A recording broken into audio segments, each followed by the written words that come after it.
Station Master Velcron had seen thousands of travelers pass through Nexus 7 security checkpoints.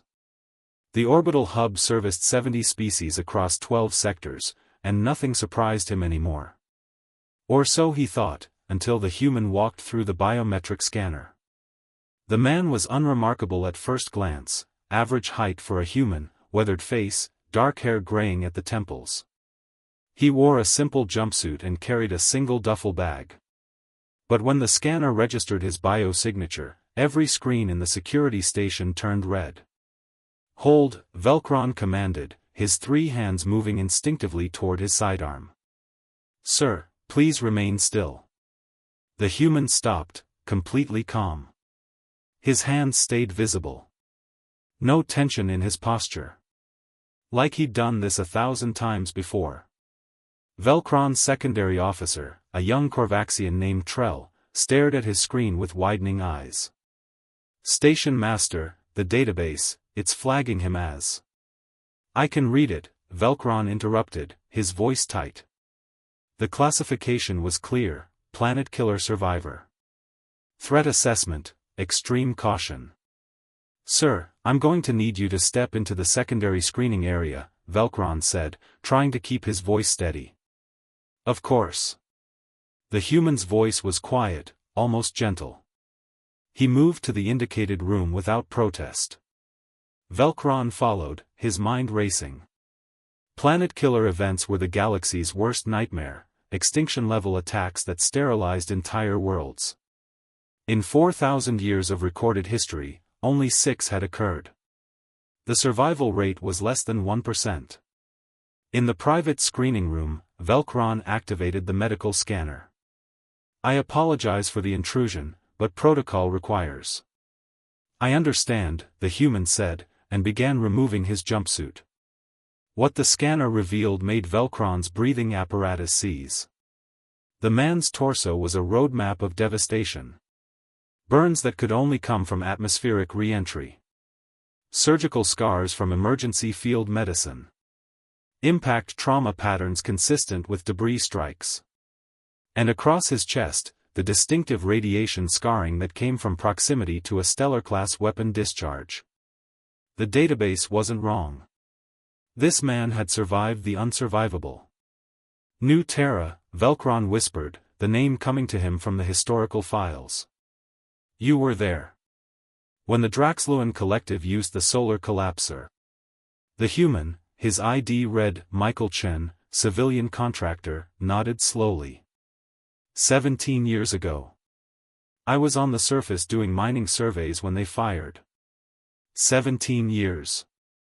Velcron's species had been alive for that long, but he couldn't imagine carrying those scars for 17 days, let alone years. How?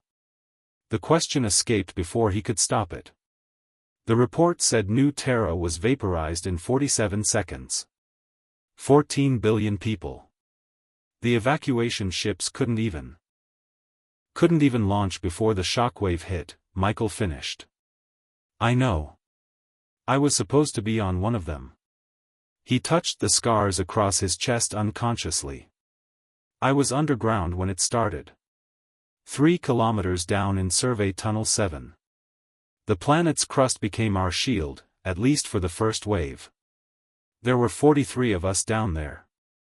Humans, a few Valorians, 2 Arxelians. The database says fewer than 100,000 survived across the entire planet. 87,412, Michael corrected, his voice distant. "I know the number. We all do. Every survivor knows every other survivor's name. It's a small, horrible club that nobody wanted to join." Velcron's hands trembled slightly. "How did you escape?" "We didn't escape. We endured." Michael pulled his jumpsuit back on. "We stayed underground for 6 days while the surface cooled enough to reach. No power, no communications, air recyclers failing. The heat seepage alone should have killed us. When we finally made it topside, the planet was gone. Just molten rock and ash storms. We sent up an emergency beacon and waited." "Who rescued you?" A ghost of a smile crossed Michael's scarred face. Other humans. The Earth Defense Fleet violated every treaty, every border, every diplomatic protocol to get to us. They jumped straight through Draxluan space, dared them to fire. The Draxluan didn't. Turns out when you kill 14 billion humans, the survivors get very motivated. He met Velkron's eyes. 300 ships came for 87,000 people. They glassed 3 Draxluan military stations on the way in and 2 on the way out. The war that followed lasted 8 years. The Draxluan collective doesn't exist anymore. The room fell silent except for the hum of environmental systems. "I'm not dangerous," Michael said quietly. "I know what your protocols say about survivors. That we're unstable, traumatized, potentially violent. Maybe some are. But most of us just want to live the lives we should have had." He gestured to his duffel. "I'm traveling to Kepler Station to meet my daughter. She was born 5 years after New Terra. I've never missed one of her birthdays, and I'm not starting now." Velkron looked at the threat assessment still flashing on his screen. Extreme caution. He thought about the scars, the statistics, the impossible survival. Then he thought about a father traveling across the galaxy for a birthday party. He cleared the security hold with a gesture. "Safe travels, Mr. Chen." Michael nodded, shouldering his bag.